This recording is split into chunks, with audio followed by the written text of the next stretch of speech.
Hey, what's up? This is the Friday Q&A. Doug Cunnington here from Niche Site Project. It looks like we have a handful of folks on already.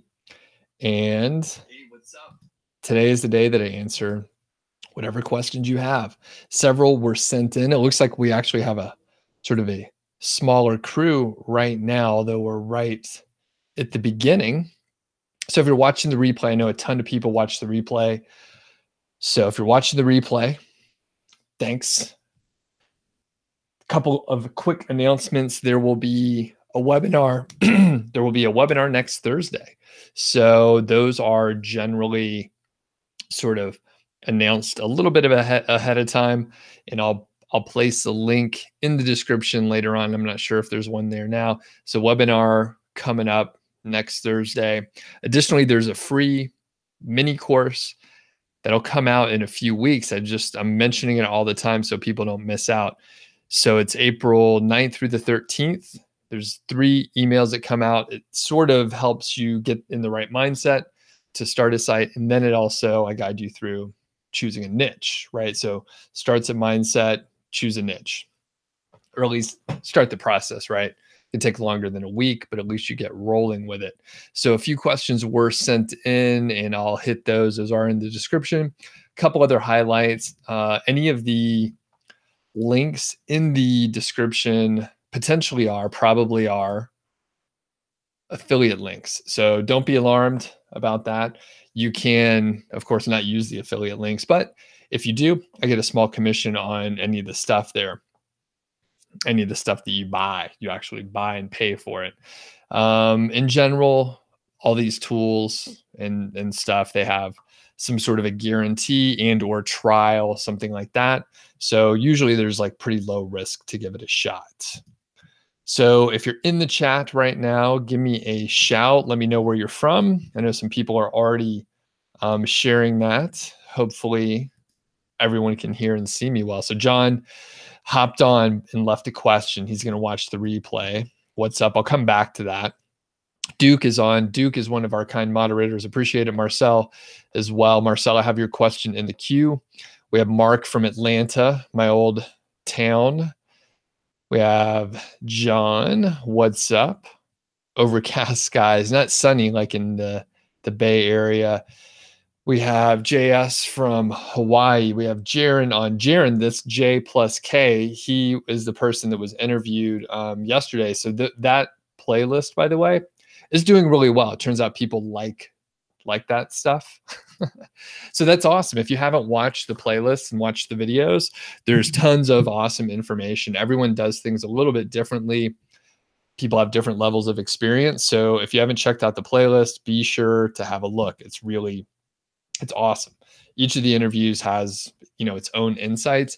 And I think, those are the kind of interviews where, you can listen to them a couple times and get different nuggets. I know some people don't necessarily have time, but, those are the ones that you could watch a couple times and get a lot of info from it. Sean's on, Alexander's on, Simon, what's up? Alexander is from New York in the city, Kari from France.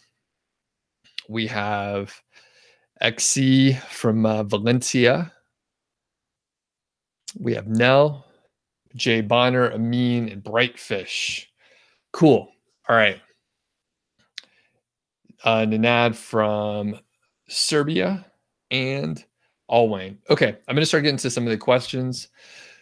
Thanks for saying hello, but as other people join, I'm going to continue making the same announcements and stuff like that. You know how these live streams work. That coffee is colder than I thought it was going to be. All right. John says, you're hiring writers on Upwork for information articles with a supplied outline and writer's guide. Do you ask the writer to do research or do you supply the research to the writer? What's your experience? Okay.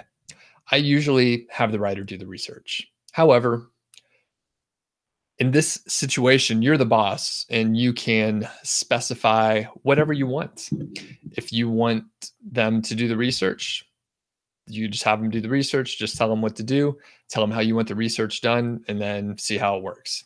Test, revise it if you need to. You can, supply it to them if you want it to be a little easier for them to get into it.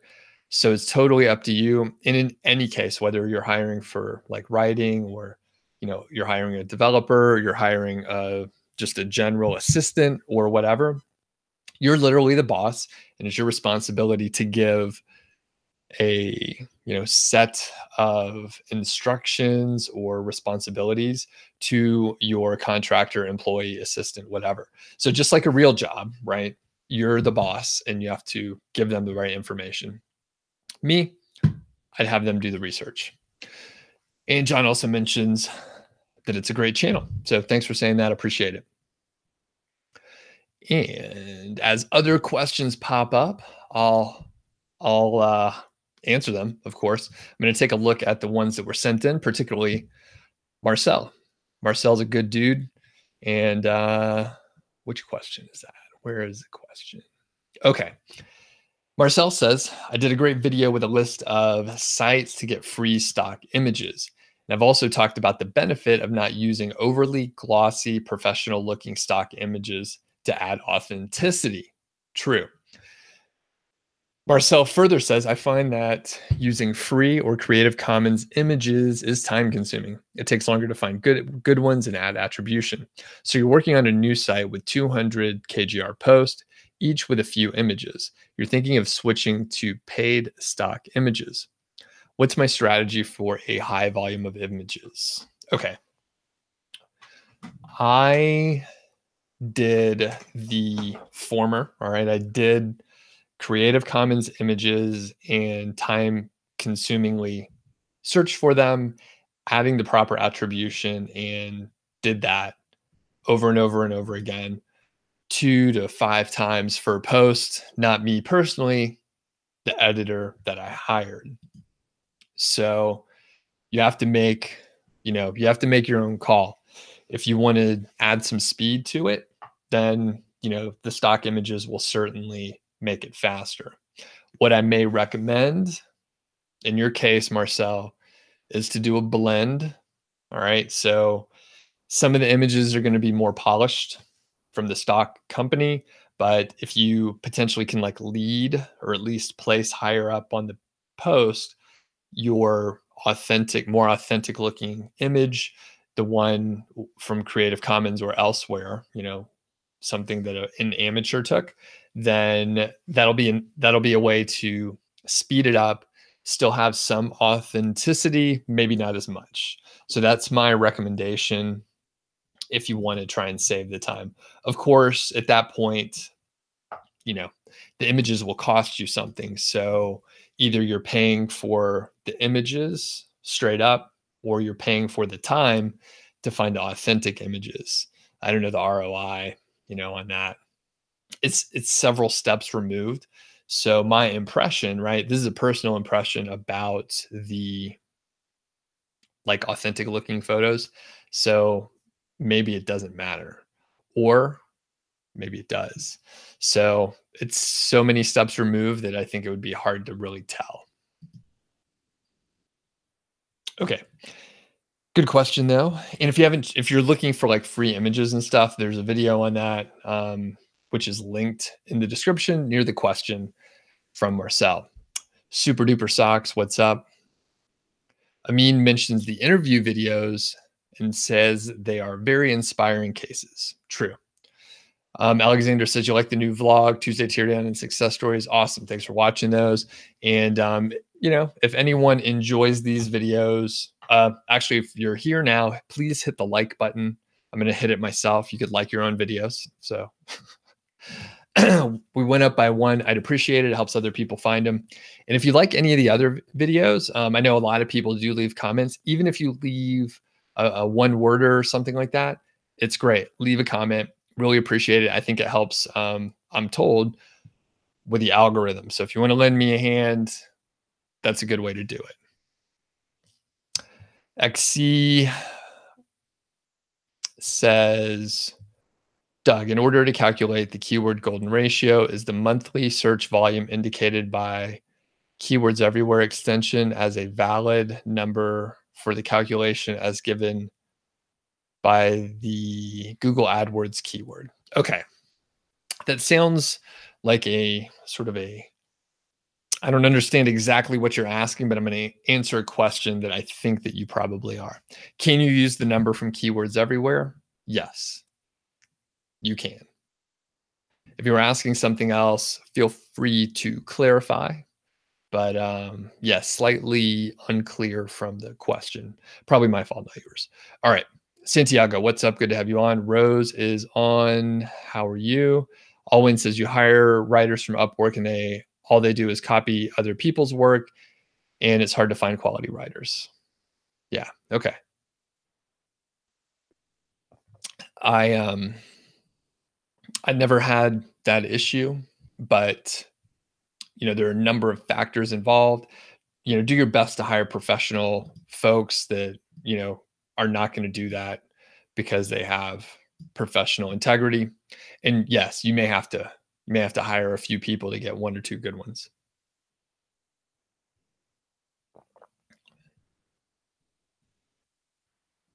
Okay. And by the way, so Alwyn is, I won't read everything, but Alwyn is explaining that it's hard to find good writers. It sounds like most of the writers that he's been working with are copying other people's information and stuff, which is surprising. I don't know that I've ever had that happen. Where I had that happen is on Text Broker. I would get back articles and they would send them back. And on Text Broker, this is a couple of years ago, they have like the copyscape score and they would send it back and tell me that there was like 30% copied. And I'm like, that is ridiculous that you let it go through there, which is why I tend not to work with any sort of content machine house, that they're just providing the administration, because I could do that part myself. So anyway, everything can be difficult, including finding writers.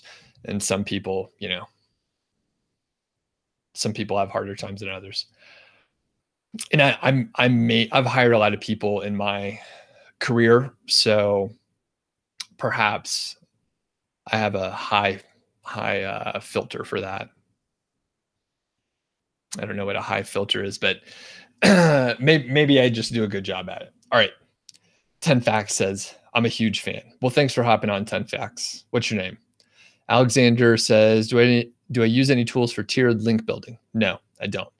And you're asking if I'd use any automated software for that? No, I don't use any automated software, even for like outreach and stuff.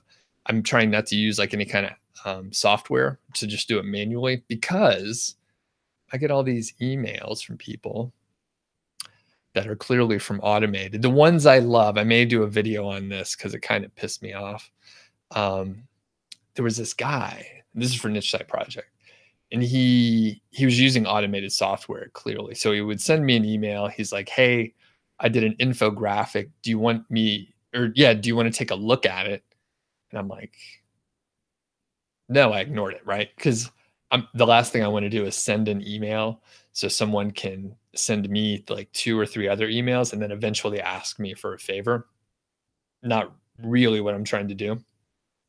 So anyway, I replied back and I was like, hey, just it sounds kind of interesting.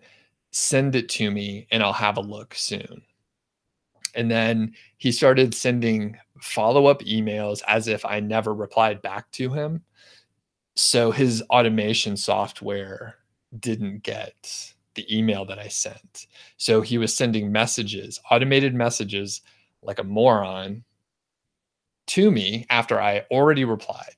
So like, not only did he like fail on that campaign, he like burned a bridge. Like, I'm never going to work with this guy. And in fact, I'll probably cover up his last name or whatever, but like, I'll probably tell you the website that he came from just because I can. So maybe not the best thing for me to do, but it's like, come on, man, I don't care about your site. I'm not going to send emails to you asking to get the information. I mean, I know why they do that, but don't try and use marketing tricks on a marketer.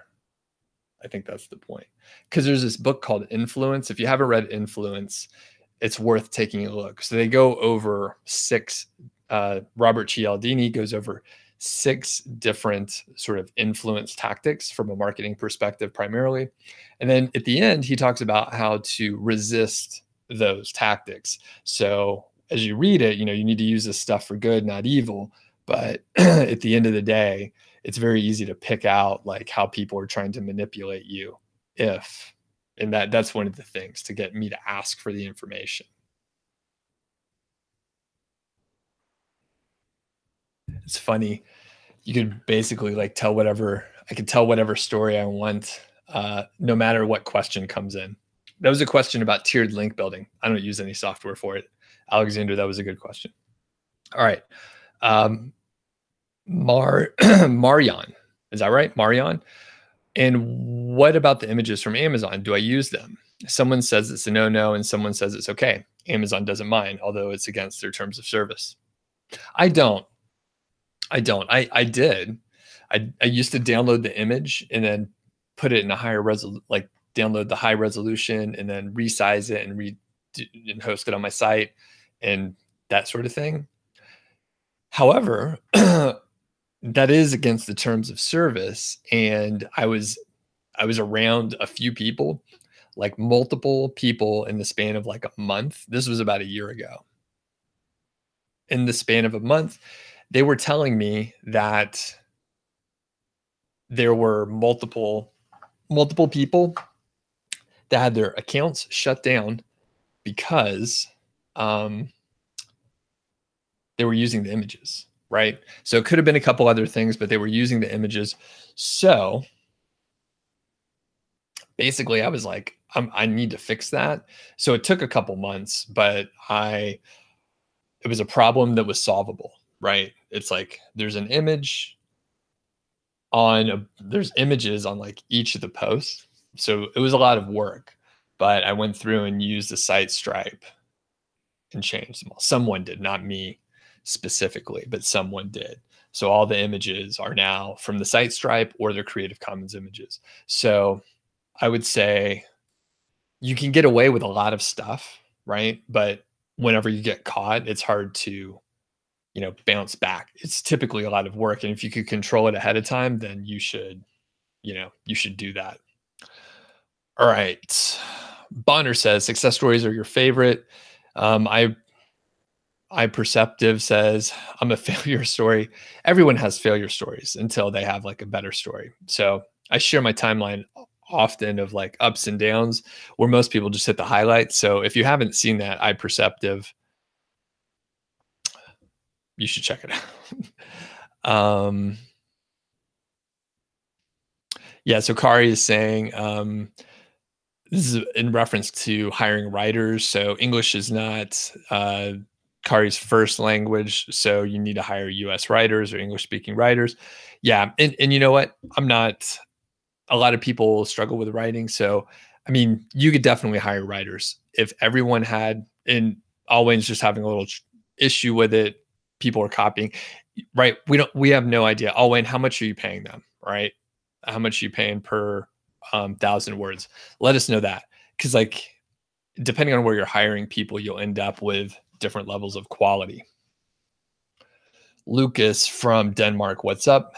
Nick tells us, Nick's a former interviewee on the show, probably going to have him back on again soon.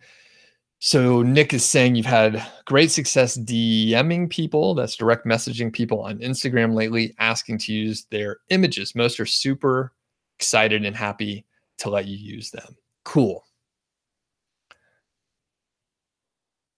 Duke says you found a good writing source. Can you ping it over to me privately? Alexander asked about determining if work was copied. You could use Copyscape. Pritam's on, what's up? And Pritam, I snagged a couple questions that you asked yesterday in the webinar. So I'll answer a few of those.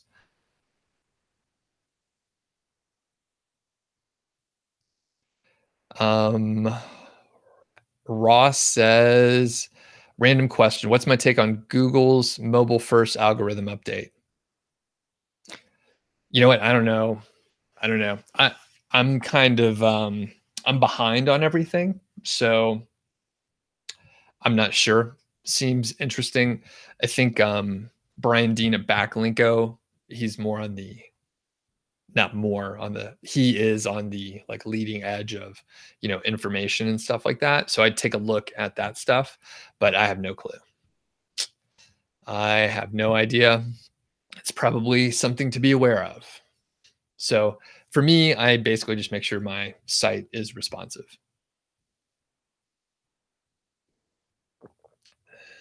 Okay, and Rose says Brian Dean has a guide. So yeah, check out Brian Dean's stuff. He covers it really well.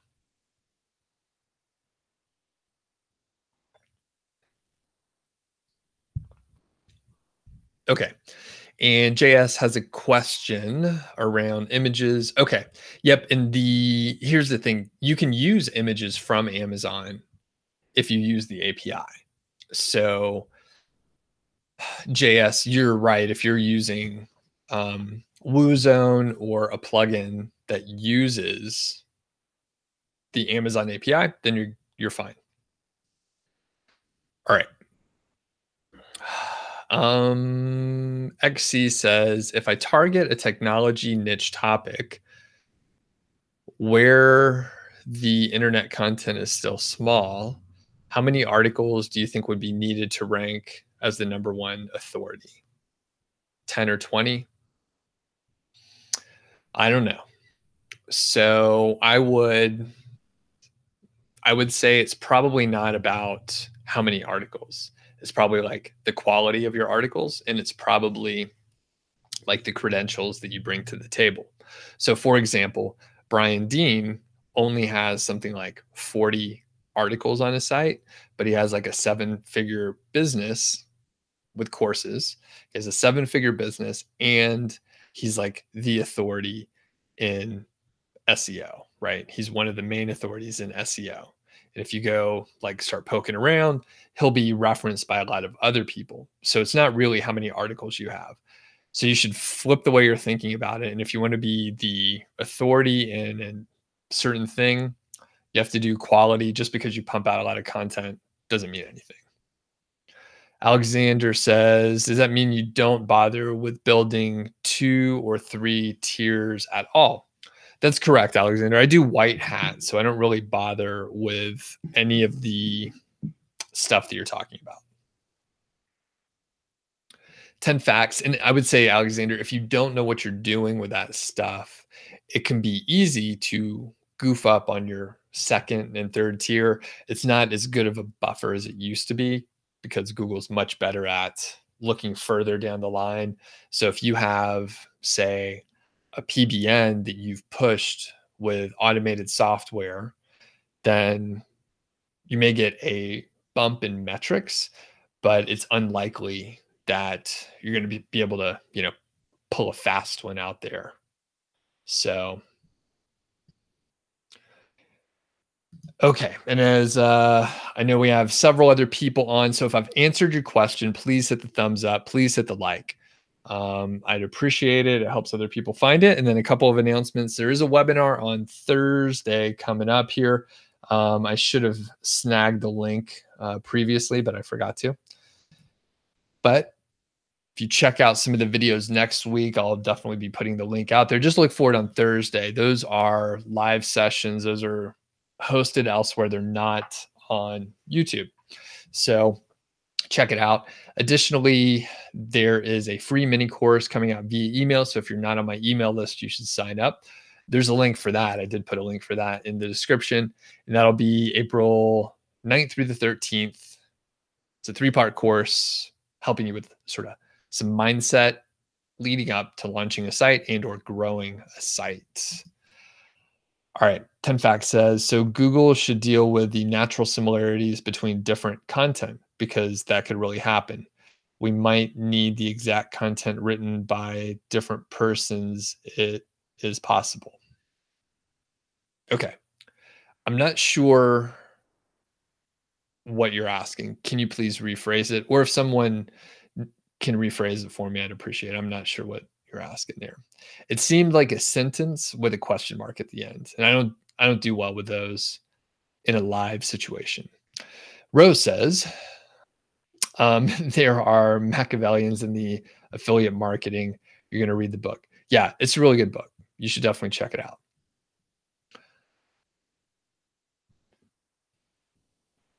All right. Brightfish says, do I add no follow to Amazon links? No, I usually don't. Angela, what's up? Good to have you on.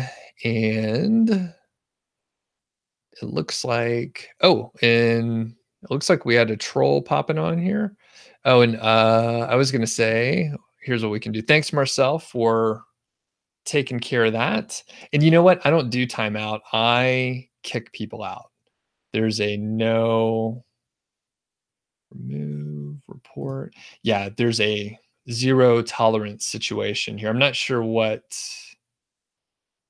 it was, but I'll assume. Okay, thanks. Thanks, Marcel. Yeah, zero tolerance situation. So, okay. And Alexander says, as long as your website is mobile friendly, there's literally no reason to worry about the update. Okay, thanks for that. Marian says, can someone suggest a good plugin for Amazon API images using their site? Stripe is not a good situation or a good solution. The images are too small. Okay, there's actually a link in the description. Marian, it is my affiliate link, but AAWP is really good. So that's a great plugin to use as like your one solution. I think there's some tables in there as well. There's actually a table like solution, a plugin that links up to the API. It's called Azon Tables. I'm an affiliate for that as well. And if you're interested, I can send you a link for that. I think it's like $20 off for a week or two. Let me see. I may actually have the link here in my clipboard somewhere. Oh, there's a lot of stuff in my clipboard here.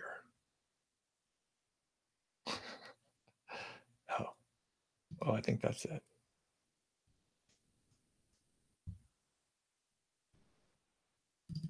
So I see some additional questions. Keep them coming. I'm currently working my way through. And just a reminder, if you haven't hit the like button, please hit the thumbs up, especially if I answered your question. If I answered your question, if you found it even slightly helpful, perhaps a little bit misguided, but even if it's slightly helpful, if you have the ability, I know some people are, on their phones or something, and you're not able to hit the thumbs up, but when you get a chance to later, I would really appreciate it. Okay. We have a situation where I lost my spot. Okay, we're back. Yeah, take a look, Marion, at the AAWP. It's very good. And then I'm going to try to place my affiliate link for the Azon table in, you know what? I better put it in the description. I have a feeling the old, the chat links don't seem to actually work well at all. So I think this update should take. Right, and it's actually the JV Zoo link that I placed in there.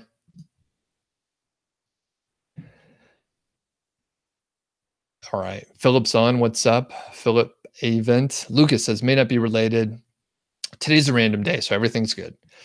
Do I like to add alt description on your images? Yes, definitely. And do I think it makes enough of a difference to do it with all your images? Yes, for sure. Do it. And if you have the ability to rename the file names, that helps too. Nenad says, do I cloak Amazon affiliate links? No, that's a bad idea. You shouldn't mislead people.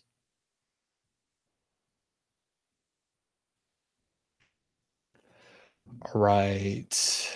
XC says, definitely clear about that content is king. You're just wondering if there's a minimum amount of articles that you'd recommend to plan your strategy and project plan. So you want to do an authority site. Here's what I would do. In a lot of cases, if people have seen more than a couple of the videos with me, go do research, right? I have no idea. It depends on the niche. It depends on the amount of information out there. It depends on so many things. So go check out your competitors or the closest thing to competitors. Put together, basically, you're doing market analysis, right? So you go research the current state of everything. And then actually, this is more from my consulting days as well. You take a look at where things are at. This is your as is state. And then you figure out where you want to go, right? And then you have a gap analysis. And then hopefully, maybe you'll see something like most of the sites that are in the niche or close to it, slightly related, they have, you know, 45 articles on average, and there's a couple outliers with 200. So you can make some determination that you probably want to be over the average, but you probably don't need to have 200 yet if your content quality is really high. So go do research, figure out what other people are doing. This is right in line with how long does content need to be? Well, however long it needs to be, but you could also get a really good idea about how long it needs to be by looking at your competitors. What about keyword density? Go look at your competitors. How many links do I need? Competitors. The data is out there. You just have to go find it yourself. And any sort of generic question like how many articles or how many links or how long the content, anything like that, where you're trying to get a specific answer for a generic question.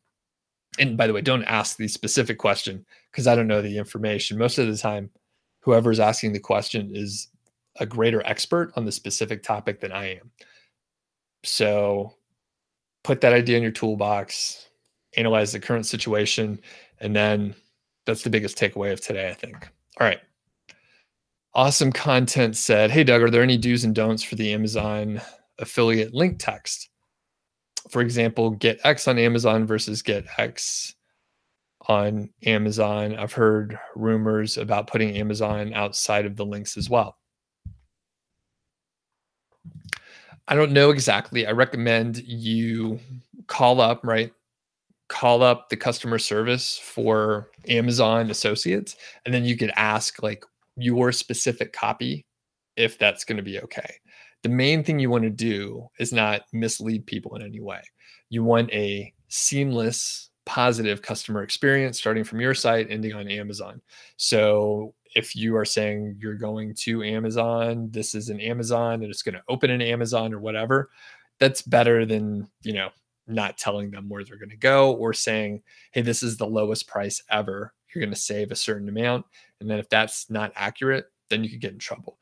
But my recommendation, if you have questions on the specific copy that you can or can't use, then you could check with Amazon directly and they can answer directly and you could have it, in a documented fashion.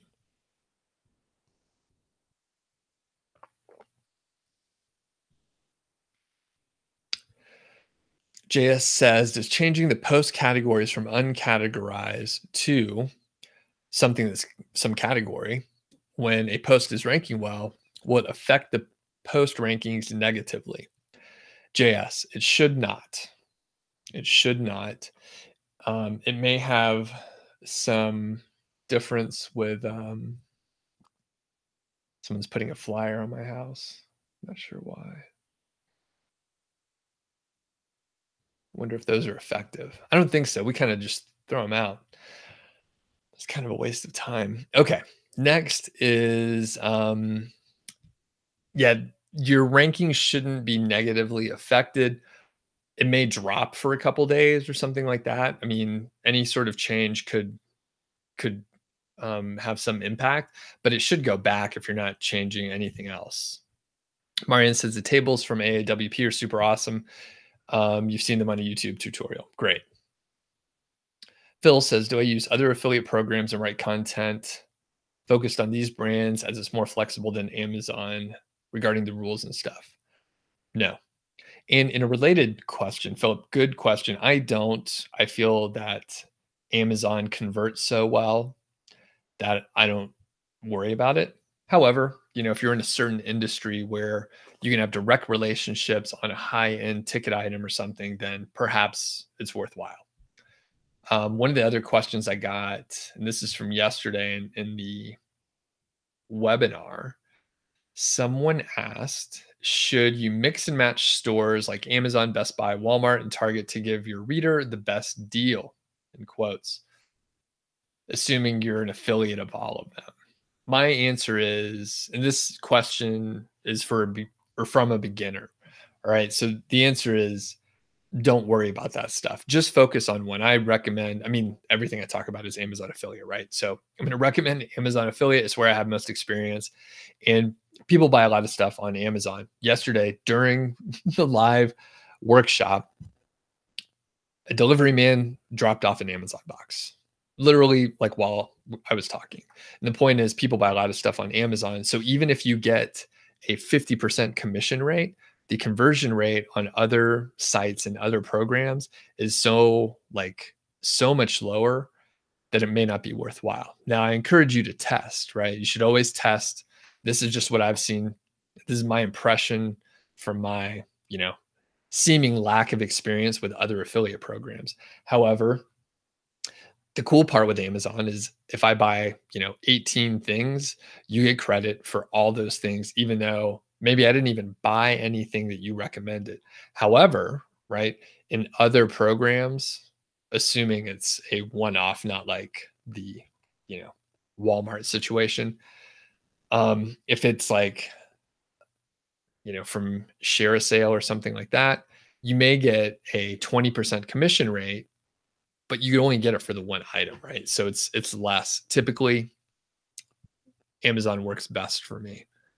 Okay, Amin says if a keyword has a local monthly search of 1,000 per month and the all in title equals 10, is it considered a KGR?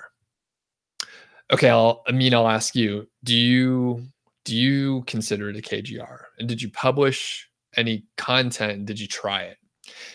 And then I'll answer the question in a minute when I see your answer below. Brightfish says you can change the image of an Amazon picture by changing the format. Okay. And by the way, people think that the images are more important than they really are. So it's okay to use small images. Okay, Papa says, what about a small travel niche with Amazon affiliate? Is it a good idea? I'm not sure. You should do keyword research and competition analysis to get an idea. Pratt Mesh is on. Philip asked, do I throw AdSense on my site? No. Duke says, do I use the long or short links from SiteStripe? The reason you ask is it seems like the short links didn't match up with the outbound link tracking.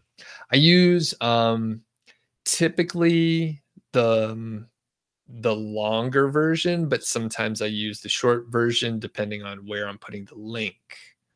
So a lot of times I put in the correct format of the link because a lot of times an editor is actually placing the links for me. So typically those will redirect to a long form link. So Suresh says you can't create a video for each topic. Can I use other person's videos? Yes. No, you don't need to worry about anything. Will it affect your rankings? It might. You might move up higher. Philip says, what do you think about adding outbound links to sites in your articles? I feel it doesn't make any difference. I think that's fine. Yeah, I add links to outbound articles, outbound links to articles. Brightfish says, how many Amazon links is it in? How many Amazon links in a post is too many? If you think you have too many, then you have too many links. I tend to put fewer links than a lot of other people. So my thought is you don't want to hit people over the head with affiliate links. It seems desperate. You don't want to seem desperate. If you have the right kind of visitor and if your copy's good, they're going to want to click over to Amazon. So think of it that way. I usually have about one link for every, say 150 to 400 words. I don't have that many affiliate links in my post. You don't need them. And again, if you think, hey, do I have too many affiliate links on this post? Then you have too many affiliate links on the post. If that ever crosses your mind, then you have too many. Rose says, how do I know what pages of a website are ranking on Google? I don't remember what to put in the search bar on Google to get the pages of a particular website. How do I know what pages are ranking on Google? You'll need to use a tool like SEMrush is the one I recommend. There's a link in the description, which is an affiliate link. There are other tools that do similar stuff. You could use Ahrefs, but I think it's a tad more expensive. The Eagle's on, what's up? Pratt Mesh says, how many backlinks should I take from one guest post? At least one, but you could put as many as you want in there. I recommend if you put more than one link, that you link to different URLs. Don't link to the same URL on your site. XC says you've done your research and you're knowledgeable on the niche, so you need to execute. Cool. Yeah, let me know how it goes and just start small, right? You could put together your long-term project plan for 2 years and then back into it, but just make sure, every month, every quarter, every 6 months that you're reviewing it. You figure out like where you're at. Are you heading in the right direction? Stuff like that. All right, when calculating the KGR, this is from Eagle. Is there an advantage to using the all-in title rather than all-in title? You're gonna have to rephrase that. I'm not sure I follow. Is there an advantage in using the all-in title rather than all-in title? Yeah, rephrase that, please. Sharesh says, what do I think about creating a PowerPoint presentation or short PDF related to the topic, which contains info on the blog and then uploading to SlideShare, Academic, or wherever will help improve the ranking? Give it a shot. I have no idea. My hunch is, so this is a tactic that I've heard about for, since I got started in SEO. So 4+ years, I've heard you could do that. My hunch is if you do that and no one looks at it, there's no traffic coming through that link, that it's probably not going to help that much. However, if it becomes popular, people are reading it, people are following that link, then I bet it would help the rankings.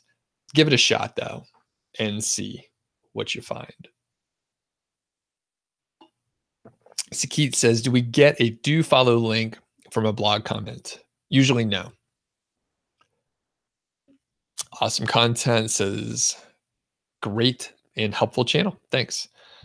By the way, if people have not hit the like button, it seems we have a little bit of a deficit in the likes today. I'm not sure why. It just seems lower than normal, and I'm not sure why. But if you have a moment, please hit the like button. Philip says, have I ever built any public case studies?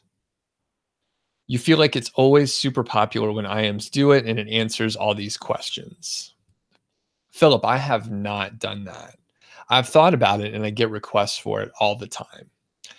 And the funny thing is, they are super popular, and that is the draw, is to have some super popular thing, right?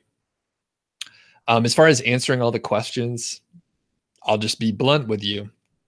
I've answered all these questions before, and if I do the live case study, people will still ask the same questions, and that is totally fine. I mean, that is literally why I'm here, why I spend a few hours a week answering the questions that, I mean, literally, I've answered these questions probably in the same session a few weeks ago, and it's totally fine. So, Philip, that is a cool idea. It won't alleviate the question thing.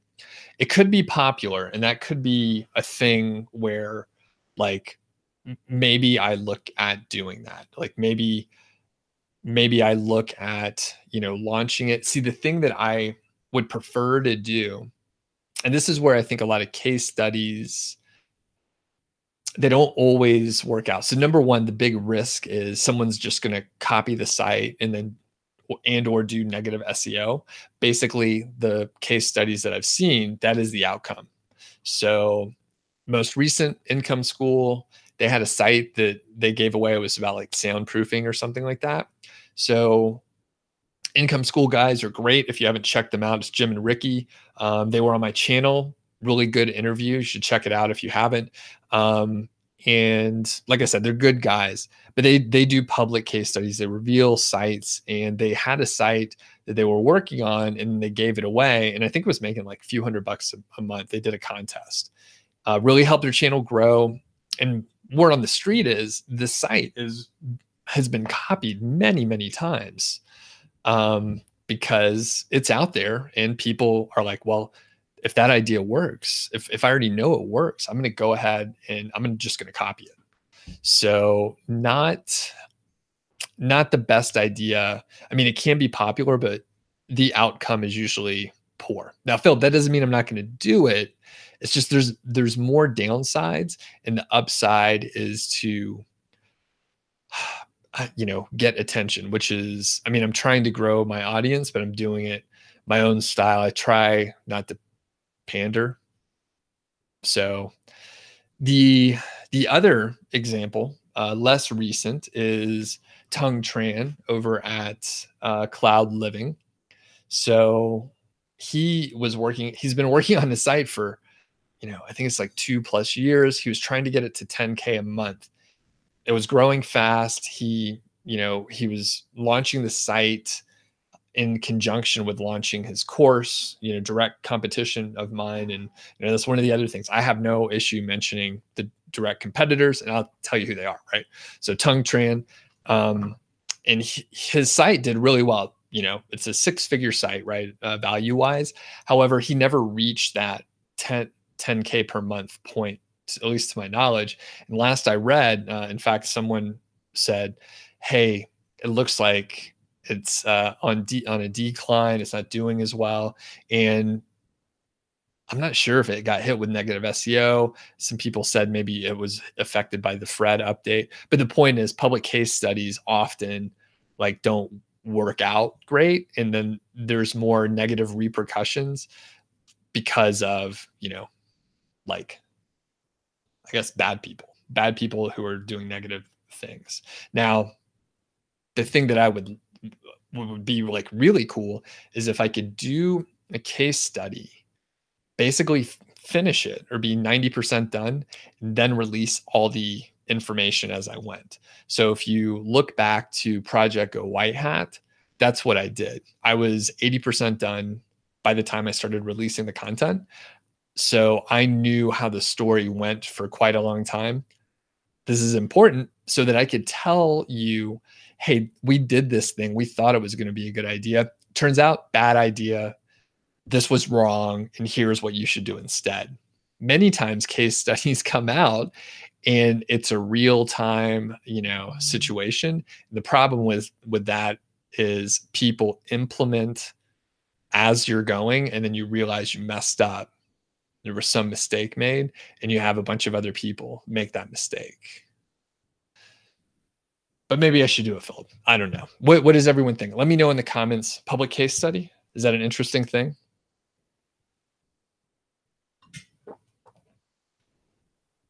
Okay. Now we'll get back to it.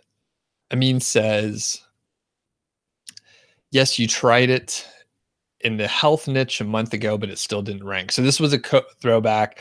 All right. So this is where's Amin's original question? Okay. Everyone pay attention. Amin asks, if a keyword has a local monthly search volume of 1,000 per month and the all-in title equals 10, is it still considered KGR? So for the people that don't know the keyword golden ratio, the local monthly searches should be below 250. And my sort of smart ass question back to Amin was, did you try it and did it work? And Amin's answer is, it is somewhere in here. Amin said, You tried it, but it didn't work. Okay. And I'm sorry, slightly making an example with you. So the answer is no. And I already knew that before. The answer is no, right? The formula is the formula for a reason. So follow the formula until you like have proven you are effective, your site's working. Now, does that mean it's not going to work 100% of the time? No, maybe it works 90% of the time. 10 all in title is really low, right? You should be able to compete with that. However, like I designed the formula in the specific way for a specific reason. And the reason why is it doesn't effing work when you don't follow the formula. It's way less likely to work. So follow the formula. And if you want to experiment and do other stuff, then it may not work. So follow the formula and it's probably going to work better. But Amin, you did the right thing by testing it. All right. So that is the thing. Like you never know until you test it. By the numbers, it should potentially rank. You know, maybe it'll take longer, maybe not. It's only been a month. But the thing is, if you want the formula to work as advertised, then you need to follow the formula as it's written. And it's pretty specific. All right. Sakit says, project management tips for a naive blogger. You write your own content. Sakit, can you be more specific? I would say, try to develop a plan and then stick to it. Review your plan often. Alexander says, how do I approach link building in the industry where there is zero chance of getting white hat guest posts? Okay, so I would avoid that industry. But if you are stuck with that, then I would say you got to take ideas from other areas, right? Maybe not SEO, maybe not marketing. Get ideas from somewhere else and see if you could implement them there. I have no clue. I don't know what your industry is. I would potentially, you're saying there's zero chance of getting white hat guest posts. Well, it sounds like you got to do something else. Maybe you got to do gray hat or whatever. So I don't really know. But if you say there's zero chance, then, well, you're not going to be able to do white hat guest posts. So you'll have to figure out something else. I'm not really sure. Bonner says, are there free tools for finding your keyword or your competitor's keyword density? Yep, it's called SEO Quake. I have a video on it.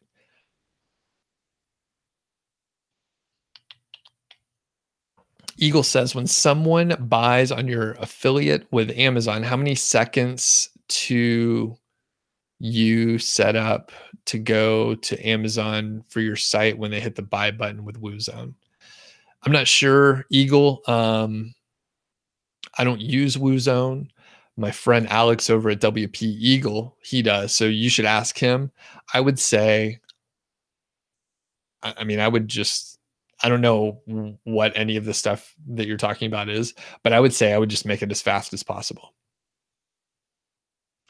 Pratmesh says, can you explain the process of 3 comment and 2 emails? What's your frequency of commenting? Daily 1 comment after 2 to 3 days, and same about the emails. Okay, so Pratmesh is probably referring to, I have a high touch template out there. So you comment 2 to 3 times, or maybe you've watched some videos or something like that. Nice, Pratmesh. So you comment 2 to 3 times on the same blog. It could be, should probably be on different posts. And then you email them 2, 3 times, say hello, make friends, give them a compliment, don't ask for anything. And then you can ask for a guest post after that. At that point, they'll know who you are. Hopefully they'll like you. And then as far as the frequency, you can do whatever you want. So I would say, you don't have to follow a formula. Try what works for you. I would say give it a few days. For me, right? I mean, if I read someone's blog, and I've seen people do this on videos, for example, or when I'm reading, blogs, I don't read read a blog like every single day, but potentially you would see people read 3 articles and they comment on each one in like an hour's period. That's not weird, right? Because it's just a normal thing to do. If you're linking to other articles within your own blog, then it's likely that people are going to read other stuff. So you can make it totally random. You can make it 1 week in between each of those. You can make it 2 weeks. You can make it 2 hours. So there's no right or wrong answer. With the email stuff, it's like dating. You want to be cool. You don't want to seem too needy and like send too many emails in rapid succession or anything like that. That's weird. So just be cool. Cedic, and I see I'm getting like pretty behind on the questions here. Cedic says, what's my experience in terms of performance for keywords like backup camera for cars, meaning without a buyer's intent? They can bring in a lot of traffic, but they'll convert less. Okay, Eagle says, using the all in title in quotes versus all in title without quotes. Use it without quotes.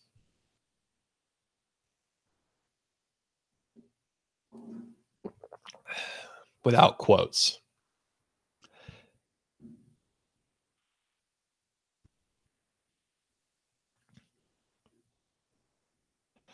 Okay, and Philip says, if I want someone with experience to build a public site, you'll do the work. Seriously. All right. Thanks, Philip. I appreciate that. 10 Facts says, I mean, how Google deals with the similarities between contents. If you write your own content by yourself, doesn't necessarily mean that is unique. There might be someone who wrote the exact same thing. Okay. Good point, I guess. Rose says, can I give the name of the book influence and the author? Yeah, it's oh, and I thought I'm going to put the link. That's a link for the table. I thought I posted that earlier, but I guess it didn't go through. The book it's called Influence, and it's by Robert Cialdini, and I think it's Cialdino, like that. I think it's that. Oh yeah, someone typed it in. Thanks.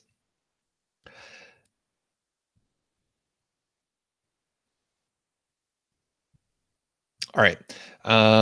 Reading more, and Philip says Tongue uses shady tactics, and I don't know if that's true. I thought he was doing all white hat stuff. At least that's what I saw.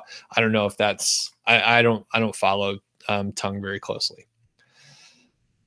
Fit Egyptian says he has a 10K course per person. It's like a seminar of a few days. Interesting.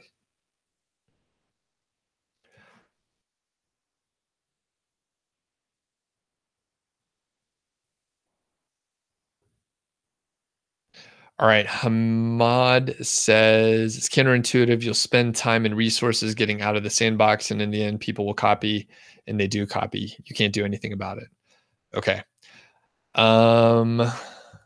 Jeremy says, other than using the keyword golden ratio, how many people use the PA and DA to determine the top 10 competitors? What do you think about the TF and CF to determine the competition in the top 10? So I don't know. I would suggest you look at the number of people in the top 10 in Google. So, and my hunch is you can use, pick a metric and then stick with it. So if you want to stick with the TF and CF, then that's cool. You can do that.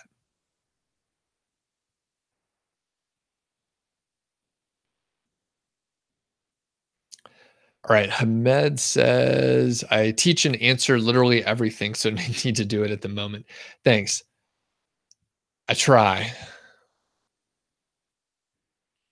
All right. Mean says, can I recommend a to-do list mobile app that I probably use?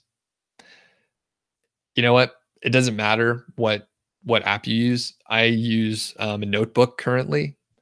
And if you want a mobile app, I suggest just using like whatever the notes app is on your phone. use the simplest solution with the least number of features. I literally have a notebook with not much in it. It is a plain notebook. Hamad says, is recommending Google Calendar. I use Google Calendar as well. Yeah. Pramesh says, if you have 10 articles for a new site ready, how frequently should I post it? Daily one article, or you can post all of them at once. It's totally fine to do that.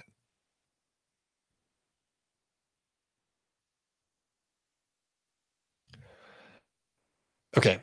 Jared says, what do I think about content egg and other blogger bots? I don't know what any of that stuff is. So I don't have um, I have zero thoughts on it, but if you explain what they are, maybe I can tell you about it. Eagle says, you got the Amazon, a what's it called? Azon Tables plugin yesterday. That's cool. Is it similar to WooZone? No, I don't think so. Sakit says, if I can show the notebook, then we'll be motivated. Actually, I just bought a couple nice notebooks, and it's like sort of thick paper. So I'll pull up the link in a second because I just got it. That was the thing that was delivered to me the other day. So let me find what I actually ordered, and I can paste the link for you so you can see what was that thing. It's nice thick paper, and let's see. I'll find it in a second. Really, really liked it, and it's like way cheaper than some of the other notebooks out there that are, they're like 25 bucks for like the name brand sexy notebooks out there. So let me find this one. And I see the questions have slowed down. So, type more in if you have them. No pressure if you don't have more questions. I will do a quick reminder. If you're interested in the mini course, make sure you're on the email list. And just curious, are there people that are watching this that aren't subscribed to the channel? It seems like most of the people are subscribed to the channel, and you're, a frequent watcher. It seems that way, but just curious. Additionally, if you haven't watched the success interviews from the other day, they're awesome. And there's some interesting data that I'm learning about, like essentially publishing videos in a playlist that are highly related, and they were good interviews, right? Interviews are pretty solid, especially when they are like, I guess, such inspiring stories. So yeah, basically it ended up like boosting the watch time quite a bit, like more than I would have expected. So, all right.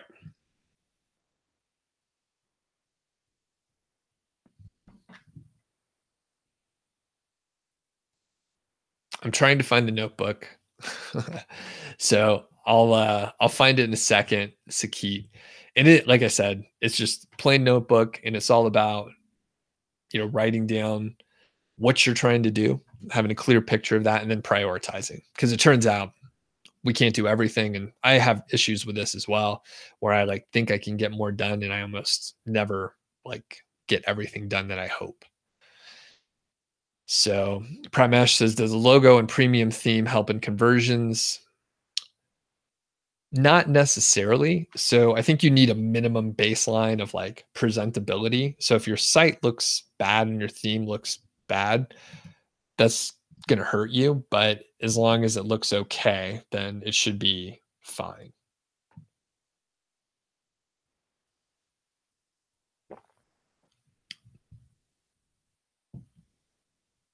Okay.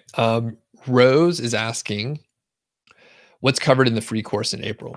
So I take you from like, I kind of walk you through my story, and then I tell you about um, like how I ended up like doing what I'm doing now. And I don't want to give too much away, but basically it sort of takes you through the mindset of like writing down like what you're actually trying to do, your goals, and then, for me, like I said, I like Amazon affiliate stuff. I think it's a great way to get started, even if you don't end up doing like niche sites full time in your future. You may end up being a website developer and you set up WordPress sites for people, right?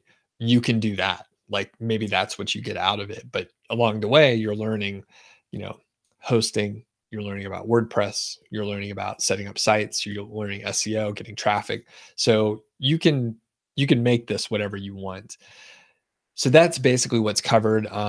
It is more about mindset. Now at the end, I do like go through an exercise to help you find a niche or expand on a niche that you're already in potentially. Suresh says, what's the ideal frequency of posting KGR based articles, 1 article in a week or 8 to 10 articles in a month to reach 40 or 50 on your blog? You should do it as fast as you possibly can. So in my experience, it doesn't matter. Frequency doesn't matter. So I would literally publish like 20 articles in one day and then post 0 things for the next week and then do the same thing again and again. Or I think the most I published in one day was like 35. And I did this multiple times over hundreds of articles on different sites. Okay. Pratt Mesh says you're not getting any of the emails. All right. You should sign up for the email list. There's a link in the description. Smooth Operator says, just curious, will anybody sue you for a screenshot from a video if it's not personal or something exclusive?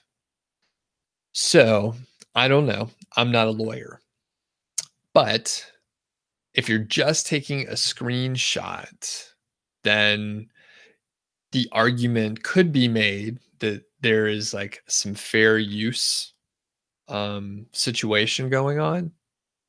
If you're taking a screenshot from a YouTube video, then maybe you should just embed the video. But that's definitely a gray area there. So I would probably not do that. Probably not do that. Jared says, is it okay to use a meme in a blog post? Generally, yes. But as far as copyright goes, which is kind of related to the last thing, I'm no expert.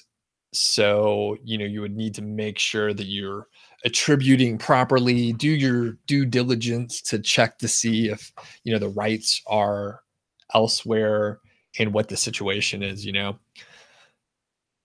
So, obviously a lot of people use memes and blog posts and there's like meme creators and all that stuff. So Shane asks, if an old post never ranked for a certain keyword that is a keyword golden ratio term, would it do anything to delete the post and repost it? My hunch is probably not. And if you could tell me what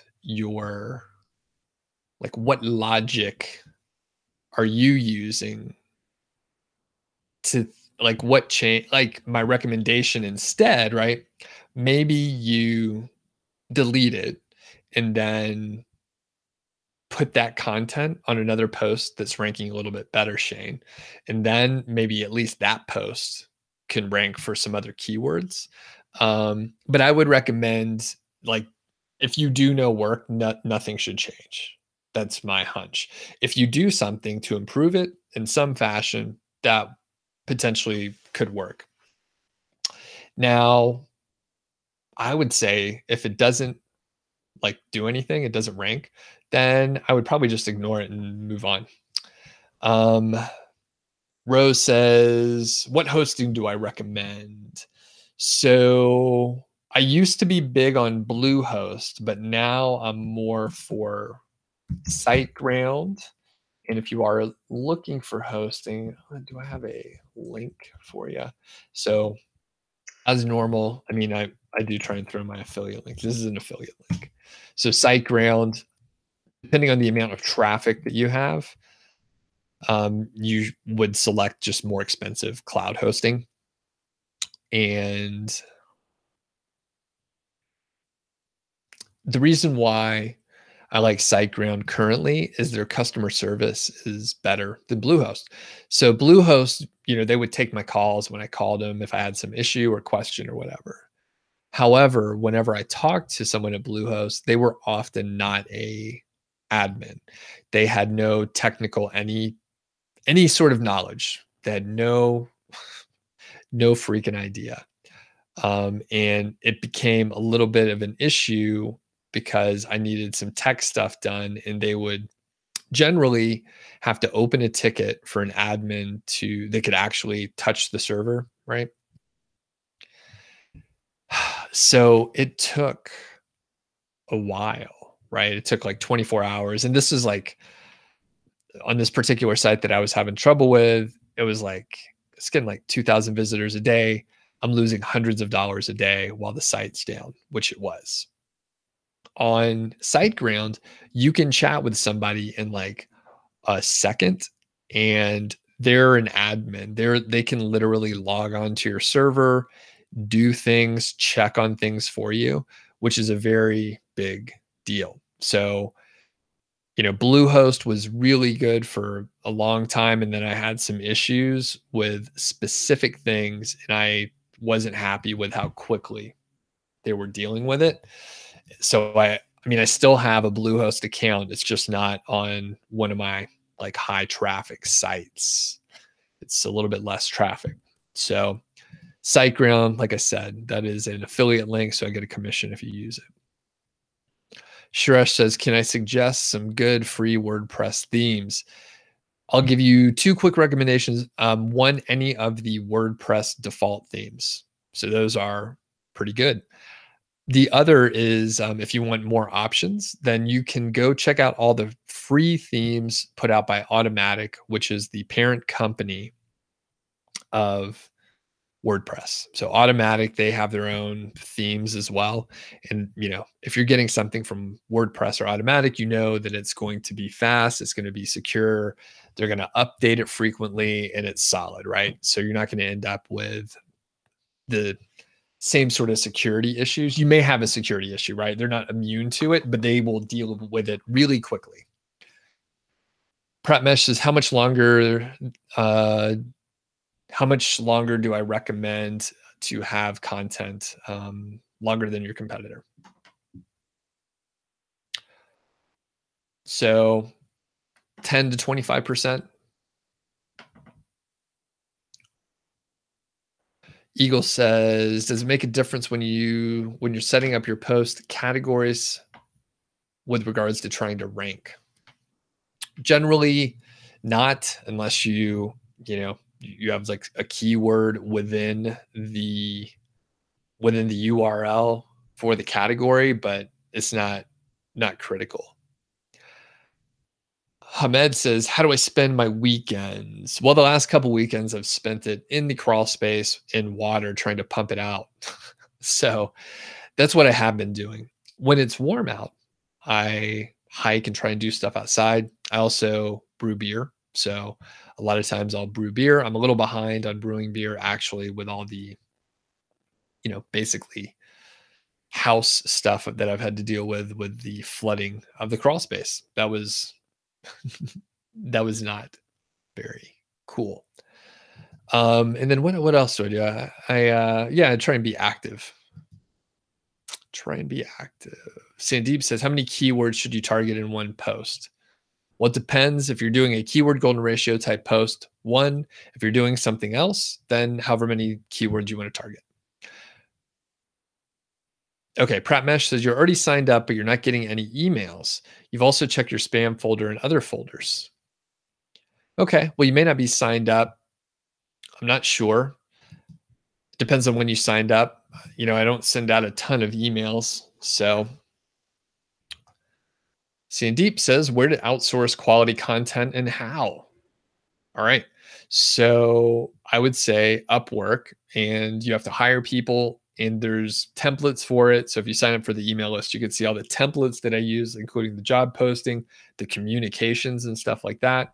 And unless Pratmesh is unable to get any of the emails, I'm unsure why. You could already be on the email list. So that could be it.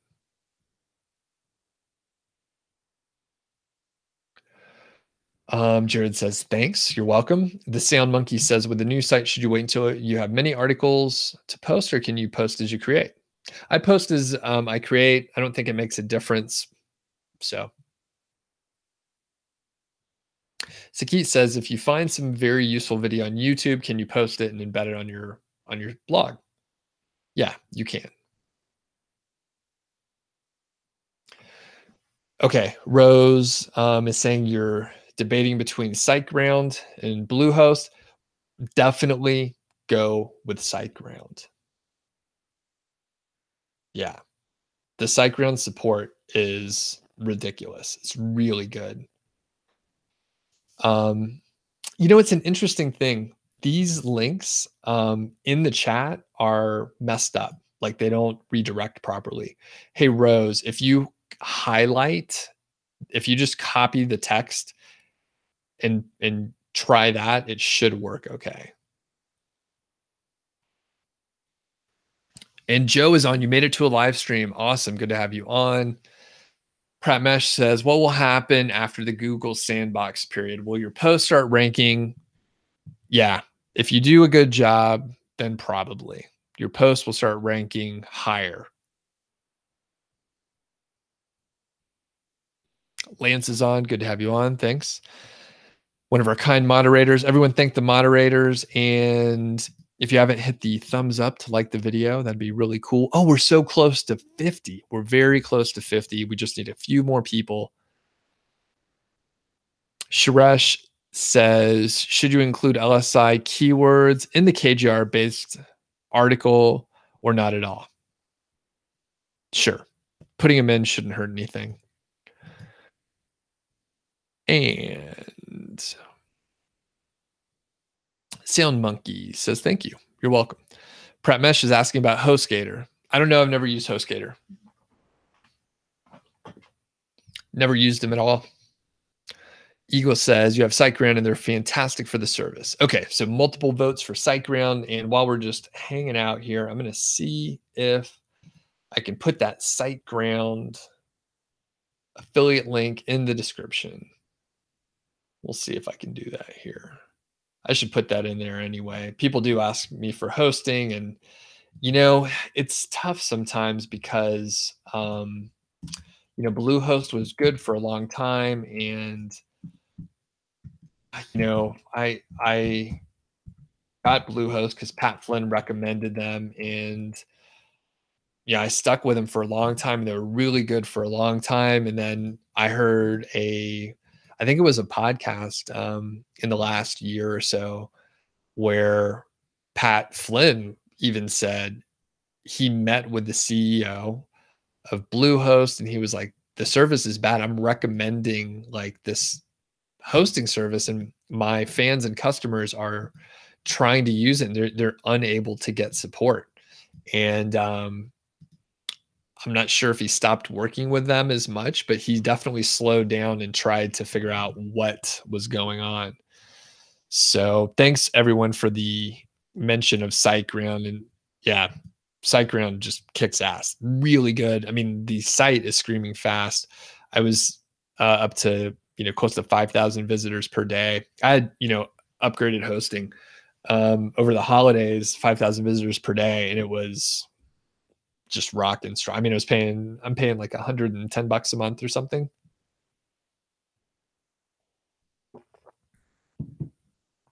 Yeah.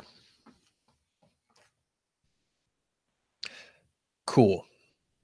And Lance mentions that Alex Cooper over at WP Eagle uses HostGator, so you can check with him.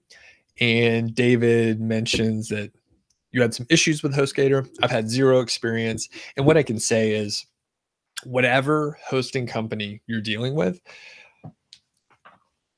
the higher price plans tend to work better. So it definitely fits for like whatever you're paying is what you're going to get out of it. Now, the issue that I had with Bluehost is I was paying a reasonable fee, and the service didn't back it up.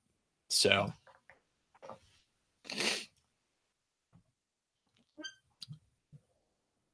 okay.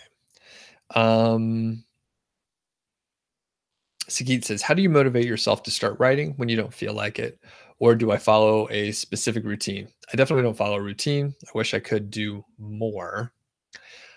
Um, so if you're not motivated and you're not into it, maybe take a break. Take a break. See if it's just your mood. Maybe you're tired. Maybe you're hungry. Maybe you should go have a beer. That's one of my go-tos, depending on the time of day. And the other part is this is all work, and a lot of it is not fun. It's fun to talk about it, and it's fun to think about it, but everything is work, and it could be interesting for a little while, like when Rose is talking about getting hosting. And Rose, did the link in the description work, by the way? So if your Rose, you get hosting, it's working well. You're using my affiliate link, which makes me happy. You got all these good vibes going on, and then you put your site up, you see it, you have your domain and all that. It's great. You feel good. When it comes down to like the other part, like let's say it's a few hours later and you're having trouble with your theme getting it configured right. Well, that part kind of sucks. It's frustrating. Now, when you solve it, then it's good.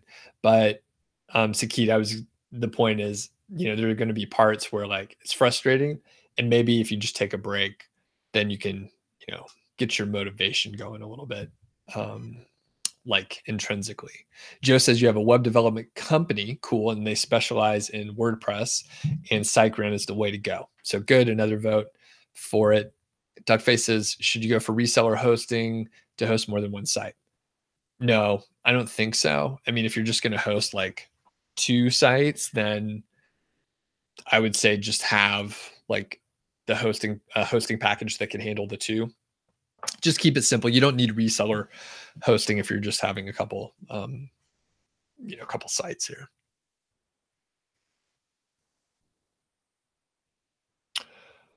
All right. Sandeep says, how about using the Divi theme with WordPress? Is it good for affiliate marketing? So I've never used it. It seems to be versatile. So I would say it's probably fine. Your theme doesn't matter too much. So if you're already using a theme that you like, then I usually recommend to just stick with it. Hi says, oh, good original question. I love it. Have I ever used the WordPress mobile app to edit my site or even just write a rough draft? I have tried in the past. It's been a while. I used like the beta, or at least like the first release, and it was okay. And I haven't gone back to it just because I haven't had a need to. But in my head for a short period, I was like, oh, that could be great. If I'm out, I can like write it, I could draft up or do the bullet points of a post, particularly for like niche site project. And then I was like, I don't want to do that. So yeah, it seems like they're improving it. It's a native, app, and I think WordPress has an app like for Macs and other systems where it's like native, but I just do everything through a browser at my desk. Lance says, everything sucks. Like you said last week, it gets better the more you do it, but it's a grind. Have a plan and just start working. Yeah, totally. I guess that's the theme that I just try to remind everyone, because actually, I'll tell a little story in a second. Okay. Dcard says, Dcard's on. What's up? I didn't see you on. Divi is great and you use it. Rose says, it didn't work, so you went to the hosting video and clicked on the Siteground link in the description. Awesome. Thank you. And Rose also says StudioPress themes are the best and fastest for those okay. So that I haven't, I don't know. But Rose seems like, she knows what she's talking about.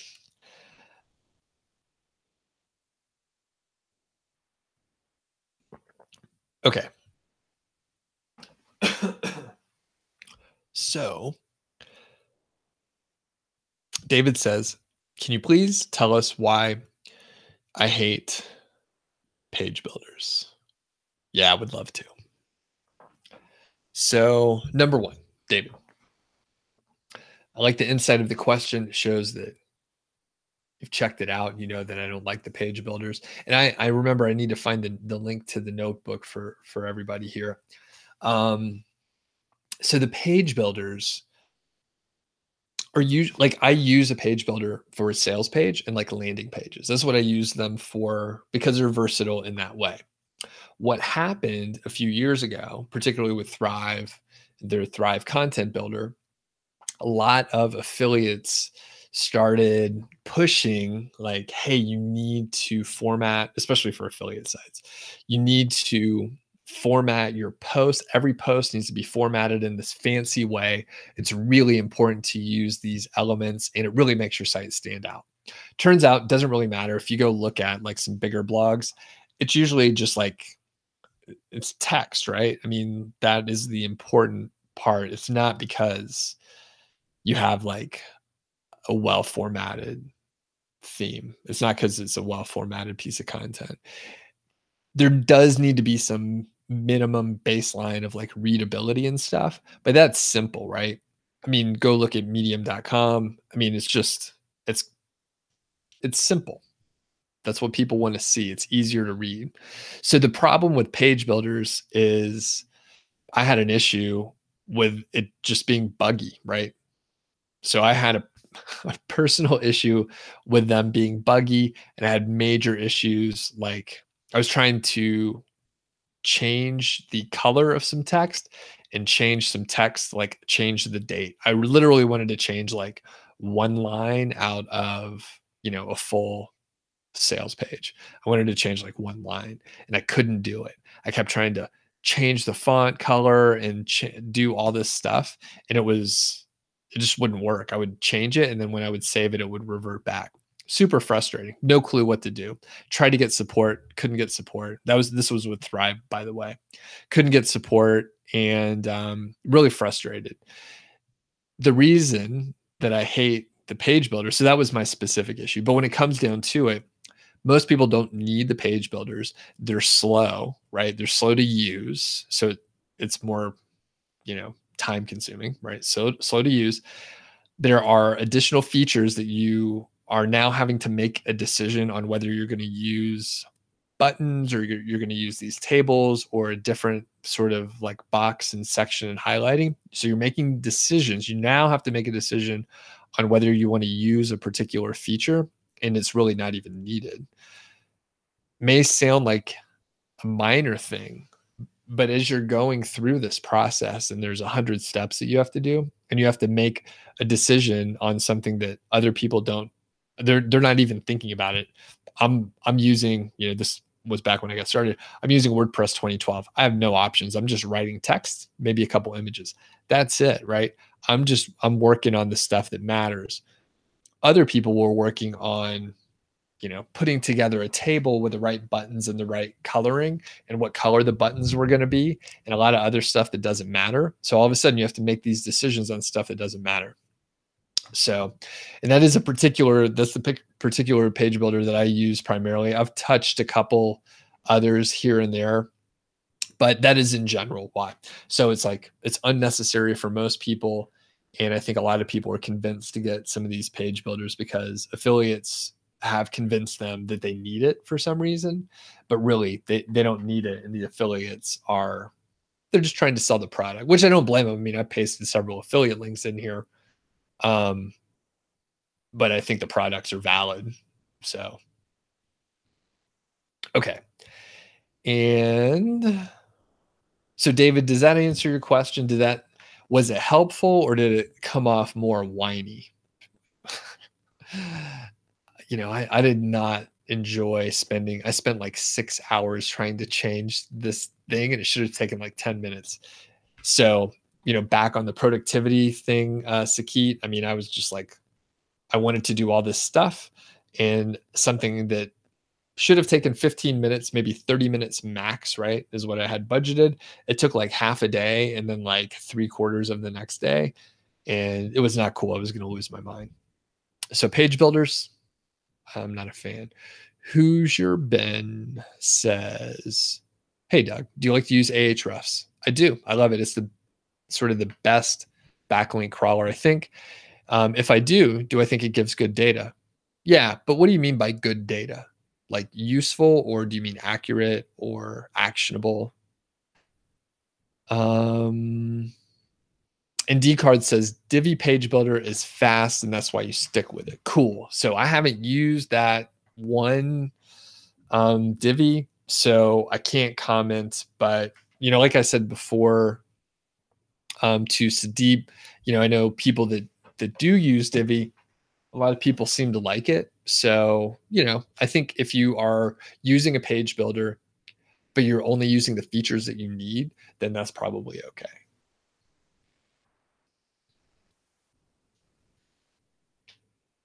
And Hoosier says, do I think Ahrefs has accurate data? It seems accurate, but I have no actual metric to compare it to. So it seems accurate based on, say, looking at my backlinks that are new and or, were removed or something like that. It seems to be accurate. And all right, I'm still working on trying to find that link. So I'm going to have to check another way really quickly here.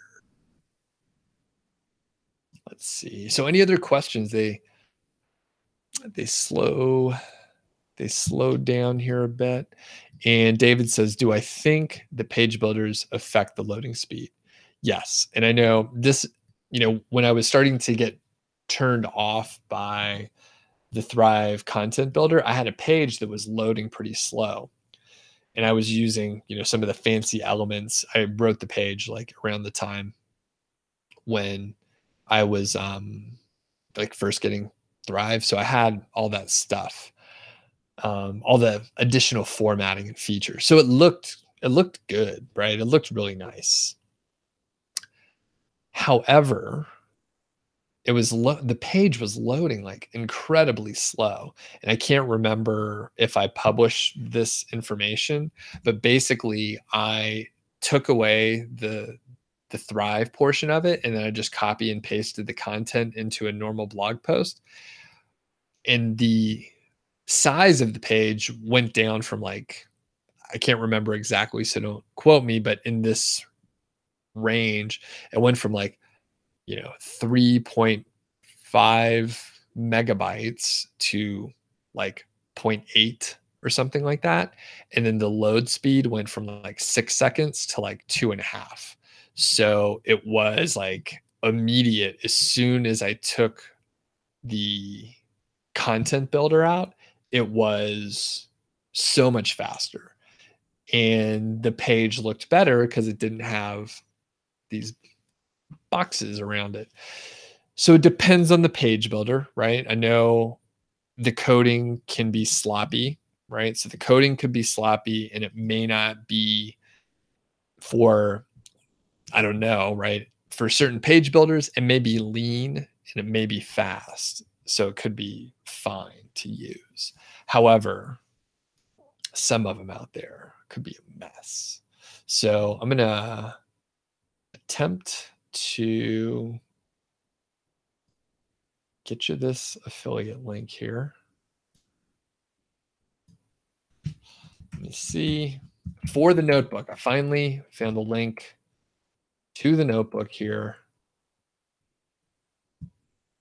And I just got to make sure I got the right one. Any other questions? Any other questions out there?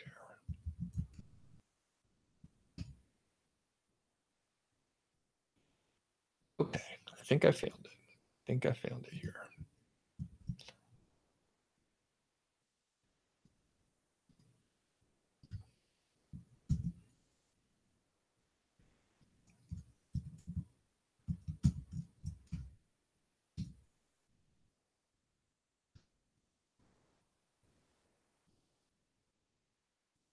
Okay, Sakit, that is the notebook that I use. Are you still on Sakit?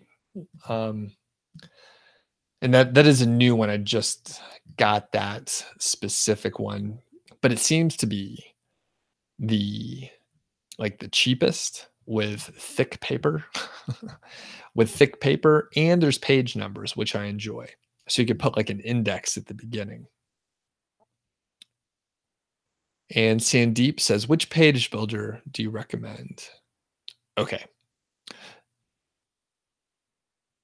I don't recommend any page builders. As David mentioned, I actually actively dislike page builders. So I don't recommend any of them. David says you started using Elementor and it works great. You did start feeling it might be unnecessary. Okay. Could be true. Yeah. Eagle says, do I use sidebars in any of the sites? If not, what themes do you recommend? I use sidebars sometimes, not too often, but you know, they're fine. They can be fine. And if I don't, what themes do I recommend? Most themes should be able to give you a single column of, you know, copy or content, right? You should be able, most themes should be able to do that for you. Suresh says, what do I think about Quora and Yahoo Answer for link building? I haven't tried either of them, but I know was talking to someone the other day about Quora and they were like, yeah, it brings me a lot of traffic. So, and David says you were asking about page builders because you don't know if it affects the page load speed. Yes, it probably affects it and slows it down. Even the fast ones probably slow it down. Brightfish says you got a couple sites that use Elementor. However, the last update changed the look of your site, so you had to rewind the update. Yeah, so that's no good. Okay. I see we still have like 40 people on. If you have the ability to, and if you haven't yet hit the like button, I'd appreciate it. I stopped looking. Oh, we did make it over 50. So that is good. It's nice that we got over 50 there. Now, I got a couple questions for you, right? So we still have a handful of people on, and apparently the people that are very interested because we've been doing this for a while. So, question number one. I did a live teardown in the last week. So I actually ran out of time. I didn't get to record one ahead of time. So I did one live. It went well. People were able to ask questions like as we were going and provide their feedback too. It was a great discussion. And, live is actually a little easier for me to do because I don't have to record, edit, and do other stuff. Right. So live was better all around. The format worked well. So my question is there's actually a number of people who, don't want to buy the 5-figure niche site course. Okay. So that's fine. It's not for everyone. It's expensive. There's a lot of people that don't want it or don't need it or for whatever reason, not a good customer. However, people do like the teardowns, and there's another set of people that like the teardowns and they want to somehow support me, right? They want to support me, but they don't want, and I don't give people many options. So people have talked about Patreon. They recommended maybe I do Patreon. I'm not sure the huge advantages that Patreon would give me versus like just if I have the infrastructure to handle it myself, then I could take out the middleman. It looks like they take 10% or so. So here's the idea, to have like basically a tear down club where it's, a live stream, a live session. You could ask questions and then I publish it where there's an archive of teardowns. These teardowns, right, the ones that I normally publish, they're surface level. I go through quick. I show you a little bit of info. I never go into the backlinks. Maybe I think like one time I did some analysis of backlinks, but for the teardown club, I was like, well, I could do backlinks. I could go a little bit deeper. I can, show you a little bit more data. So that's sort of the idea. Let me know if you're watching the replay. Let me know in the comments.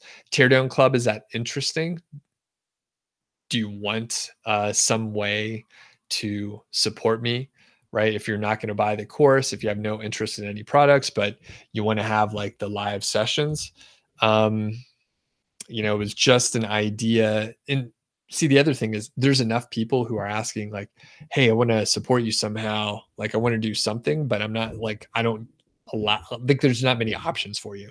It's like the course or nothing. So anyway, Lance says, will current students be included in the Teardown Club for free?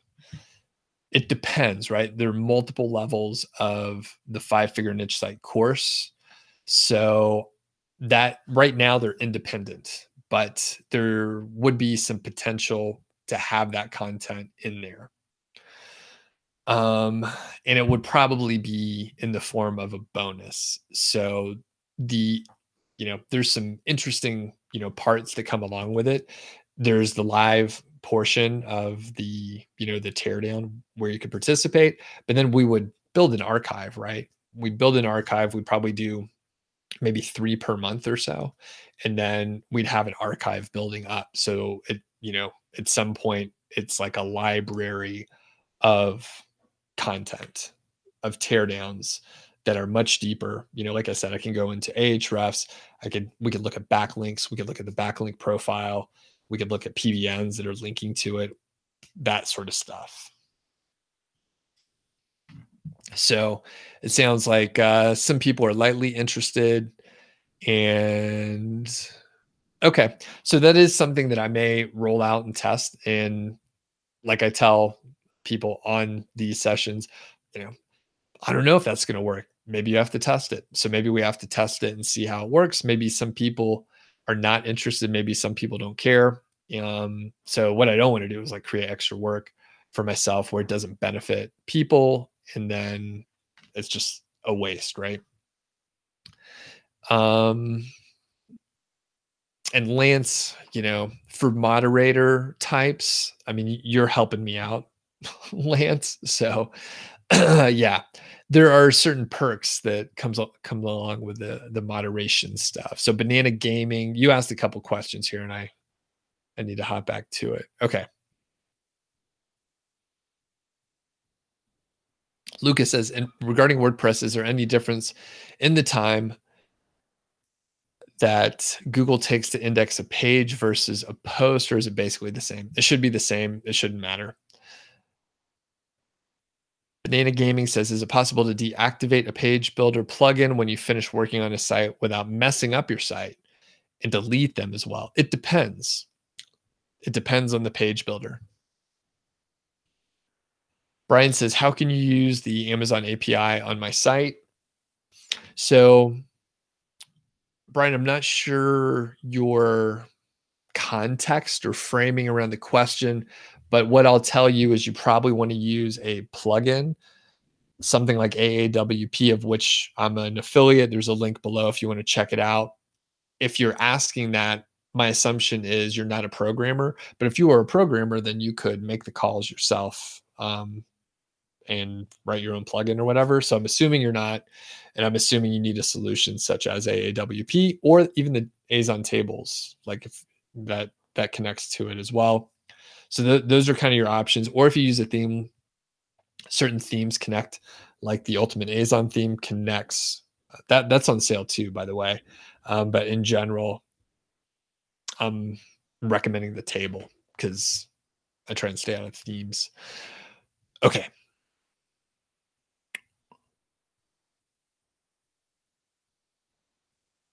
Okay. Albert says, how much would I be charging for the teardown club? I'm not sure. I was thinking about $20 a month.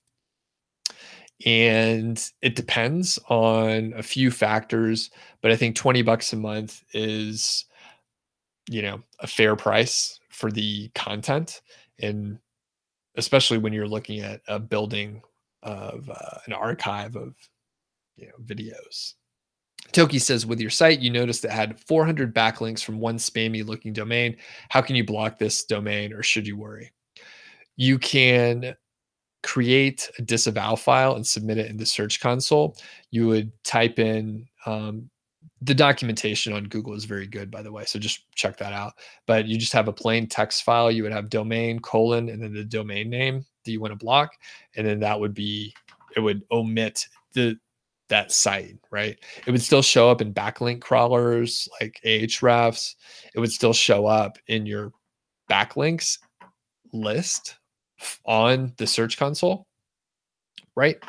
And basically it'll still show up, but that link won't count. You disavowed it. Rose says you can also sell course video for every topic, like one video on the KGR where I go deep, and then one for a niche, and then one for backlinks, and basically sell your courses and like sell them separately. Interesting.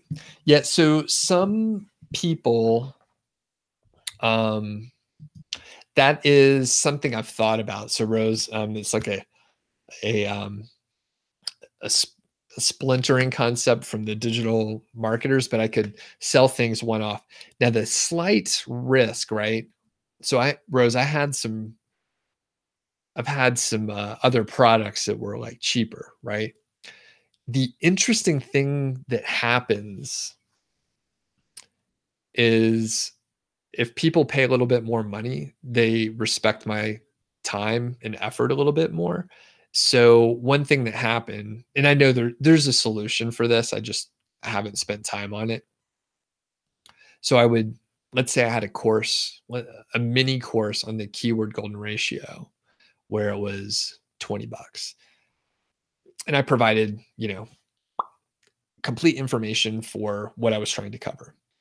Well, then the person would expect, like, for $20 for me to do like one-on-one coach. This is an extreme example, but they would expect me to do one-on-one coaching. They would send me a number of emails and generally be a bad customer. And I didn't enjoy that. And the people were mean and I didn't want to do it anymore. Right. So, Rose, like, I was like, you know what? It is not worth it. And I've adjusted my pricing over time. And by having a high level of person as the customer, like, they treated me like a professional. I treated them like a professional. And it was much, much more pleasant for everyone involved. So I haven't gone back, and I have actually, so I have the idea of the teardown club, right? So they're popular videos. I can do them live. I'm holding back on the information that I'm covering, currently, and I could do more, right? I could do more analysis and actually write up, like a blog post style, like a PDF analysis of a certain site in certain areas, and then have, a section where people leave comments, right? So it could actually be like a good community, and it could be generally affordable. So, $20 a month, is that about the right price? $20 a month. So like people have some skin in the game, and, it's probably one of those deals where you could probably, watch, participate for 6 months. I mean, I don't want people to drop out, right? But you can participate for 6 months. And like, after you see that, I mean, that's like a few, right? More than a few teardowns. So you kind of got an idea what's going on. So you probably don't need to stick with it unless you just like the community, which could be cool too. So the other idea is keyword research, where I just like focus hard on the keyword research part, where, potentially, right, people can get started. It takes you from the beginning sort of stuff, but I go deeper, say, on like tools and using specific tools in like a, bulk keyword checker fashion, where I like go through just stuff more in depth. And then of course, with any course that you're working on, you would have worksheets, and that, I mean, most of the work is done in worksheets. So that's, something interesting that people, I mean, the work, you have to do the work. You can't just watch the videos. So anyway, the other thought would be a keyword course where it's like, 70, $80, under $100, right? So, but it's more it's focused only on the keyword. portion of it. And there's a couple weeks of keyword analysis and stuff in 5 Figure Niche Site, but the the the portion in the keyword, potential keyword course would be, much deeper in the certain areas. Okay. Okay, and Mark is asking a question. I'm just going to remove that because what I don't want to do is put, someone's site um, out there where a bunch of people are going to find it, right? So that's just kind of not cool for a lot of people. Their niche site is their livelihood, right? Or a project they're working on. They don't want a bunch of people copying it. So don't do that.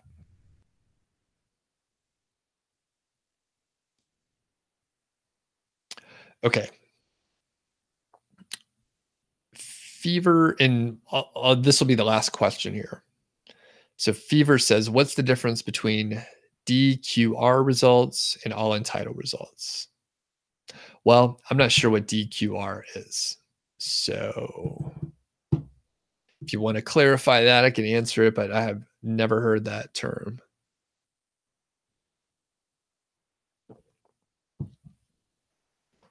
All right. Thanks, everyone. Don't forget, if you haven't hit the like button, let me know.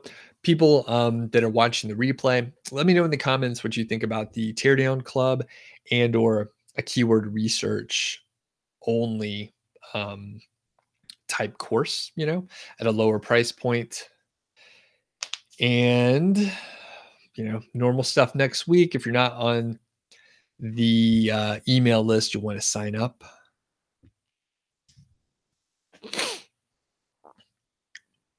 Okay. So Fever is asking, what's the difference between the all in title results with quotes or no quotes? The all in title with quotes gives you only results that have that exact match in quotes. That's what quotes mean in a search string. So only those specific, only the specific results that have the full title in that order. It has to match exactly. And the reason you don't want those is because it's too strict. So if you don't use quotes, you get a more generous number of results, which tends to be more accurate. Again, you may have missed it earlier, Fever, but earlier someone asked a question and basically I was like, follow the formula. There's a specific reason for each of the like caveats that I had, and there's a reason 350 is in there. There's a reason it's 0.25. There's a reason that you're looking at all in title without quotes versus with quotes. So if you follow all the stuff, then it should probably work. If you don't follow any one of the things, it may not work. And for the people that email me and they say, hey, it's not working, it's probably that they took liberties and they didn't follow it exactly. Okay, Fever says, which one's better, double quotes or all in title results? Okay, don't use double quotes. And this is a perfect last question. And Fever, it's not your fault, but it's one that I've already answered today. So whenever we get to the point in which we're repeating the questions and answers, one, it's completely, it's over, right? That signals the end of the presentation. So we'll catch you next week. Everyone have a good weekend. Thanks for hopping on, and we'll see you next week.